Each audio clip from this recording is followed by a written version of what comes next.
जी हाँ दोस्तों, भारत में किसान आंदोलन को लेकर कई देशों के साथ कनाडा, अमेरिका ने भी मोदी सरकार को जमकर फटकार लगाई है। एक बार फिर से भारतीय जनता पार्टी जलील होती नजर आ रही है। अगर आप भी देश में गोदी मीडिया और मोदी सरकार का विरोध करते हैं तो लाइक कीजिए इस वीडियो को और चैनल को सब्सक्राइब करने के बाद घंटी को बजाना बिल्कुल ना भूलें।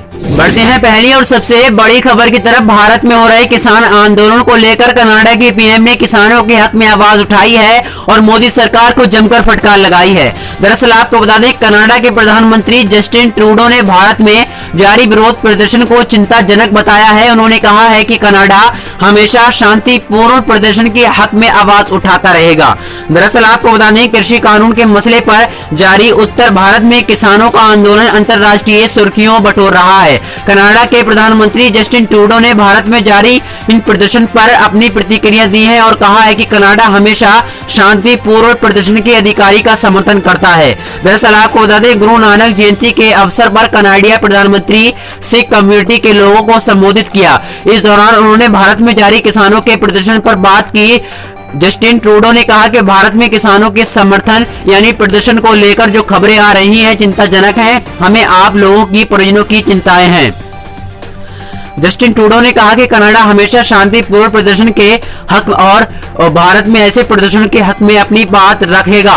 उन्होंने कहा कि हम कई तरीकों से भारतीय प्रशासन के साथ संपर्क में हैं और अपनी चिंताओं को व्यक्त कर रहे हैं। ये वक्त है जब हम एकजुट रहें। दरअसल उन्होंने एक वीडियो बनाकर शेयर किया है। पहले आप वो वीडियो देखिए जिसमें उन्होंने किसानों का समर्थन दिया है। To wish a happy Gurpurab to everyone.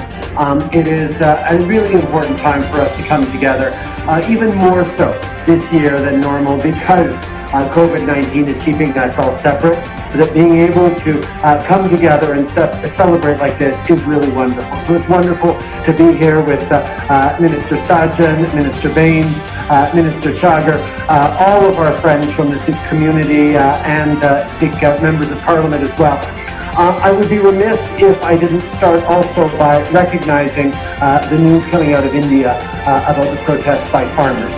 The situation is concerning and we're all very worried about family and friends. I know that's the reality for many of you. Let me remind you, Canada will always be there to defend the right of peaceful protest. We believe in the importance of dialogue, and that's why we've reached out through multiple means directly to the Indian authorities to highlight our concerns. This is a moment for all of us to pull together, because of COVID and because of everything else as well. We're going to be there to continue to work together as we there to help each other out. And as we think of neighbors helping neighbors as we have throughout this pandemic, it is really worthwhile to think about Guru Nanak Dev Ji, whose teachings on equality, compassion and selfless service is truly at the heart not just of Sikhism but of Canadian values as well. These are the values we all strive to live by, and we've seen over the past many months as communities have stepped up to help each other, as young people have helped elders who are isolated, as people are making sacrifices every day to get through this real challenge. We've seen that these values are so important now as much as any time. So as we celebrate, दरअसल आपको बता दें, Justin Trudeau इस तरह पहले राष्ट्रीय अध्यक्ष हो गए जिन्होंने भारत में जारी किसानों के प्रदर्शन पर टिप्पणी की है। गौरतलब है कि कनाडा में सिख समुदाय के लोग बड़ी संख्या में रहते हैं। कनाडाई सरकार में कई महत्वपूर्ण पद भी सिखों के पास ही हैं। दरअसल आपको बता दें, ऐसे में अगर पंजाब में कुछ बड़ा होता है तो उसका कनाडा में भी असर होना लाजमी है। दरअसल आपको बता दें, कनाडाई पीएम जस्टिन ट्रूडो की टिप्पणी पर बीजेपी के राम माधव ने ट्वीट कर टिप्पणी की है। राम माधव ने कहा है कि ये भारत की आंतरिक मामलों में दखल करना बंद करो। दरअसल उन्होंने कनाडाई प्रधानमंत्री जस्टिन ट्रूडो से पहले वहां की रक्षा मंत्री हरजीत सिंह सज्जन ने अपने ट्विटर अकाउंट पर किसानों के प्रदर्शन पर राय रखी थी। उन्होंने कहा था कि शांतिपूर्ण ढंग से प्रदर्शन कर रहे लोगों पर जो एक्शन लिया जा रहा है वो गलत है। मेरे क्षेत्र के कई लोगों के जानने वाले उन प्रदर्शनों में शामिल हैं। ऐसे में ये चिंता का विषय है। सरकार को कानूनी तरीके से मुद्दे को सुलझाना चाहिए। सिर्फ कनाडा ही नहीं बल्कि बड़े बड़े देशों ने आवाज उठाई है। यूएस ने भी पंजाब के मामले पर चर्चाएं जारी की है। ब्रिटेन के कई सांसदों ने अपने ट्विटर अकाउंट पर पंजाब में जारी विरोध प्रदर्शन को लेकर चिंता व्यक्त की है और सरकार से बातचीत की जरिया हल निकालने को कहा है। बढ़ते हैं दूसरी खबर की तरफ। कहीं देश में आग न लग जाए, कांग्रेस सांसद रवनीत सिंह बिट्टू ने गृह मंत्री अमित शाह से की इस मामले को खत्म करने की अपील। दरअसल आपको बता दें कि देश में किसानों के आंदोलन को लेकर रोज नई नई बातें कही जा रही हैं। नई चर्चा आंदोलनकारियों के बीच खालिस्तानी समर्थकों के आ जाने की है।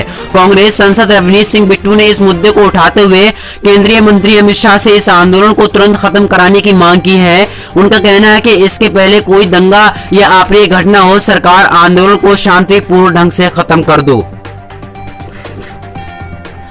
कांग्रेस सांसद रवनीत सिंह बिट्टू ने कहा कि किसानों के बीच खालिस्तानी आंदोलन के लोग भी आ गए हैं।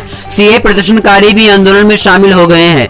इससे माहौल खराब होने का डर है। जो लोग आंदोलन में कहीं ना कहीं फेल हुए हैं, चाहे वो किसी भी यूनिवर्सिटी के हों, चाहे और लोग हों जिनको आंदोलन में जीत नहीं मिली, वो देख रहे हैं कि यहाँ पर भारी संख्या में किसान आ चुके हैं, इसका फायदा कैसे उठाया जाए। दरअसल उनका कहना है कि आदेश हमेशा यही है कि खालिस्तानी के 4 लोग केसरी पन्ने और झंडे लेकर आ गए तो मीडिया में कवरेज के आ गए खालिस्तानी लोग बैठे हैं। यहाँ पर कोई दंगा ना हो, कोई लड़ाई ना हो, कोई ऐसा माहौल ना बन जाए जिससे देश में अलग अलग लोगों के लोग शामिल हो जाएं। इसलिए समझदारी है कि अमित शाह जी आप इसे खत्म कराएं। इस बीच किसानों के साथ सरकार की बातचीत बिना किसी नाराजगी के खत्म हो गई है। सरकार ने इस मुद्दे को सुलझाने के लिए एक समिति बनाने का प्रस्ताव रखा था जिसमें किसान प्रतिनिधियों के अलावा सरकारी प्रतिनिधि और कृषि विषय पक्ष में भी मौजूद रहेंगे। लेकिन किसानों नेताओं का कहना है कि वो ऐसी किसी समिति में सहमत नहीं है।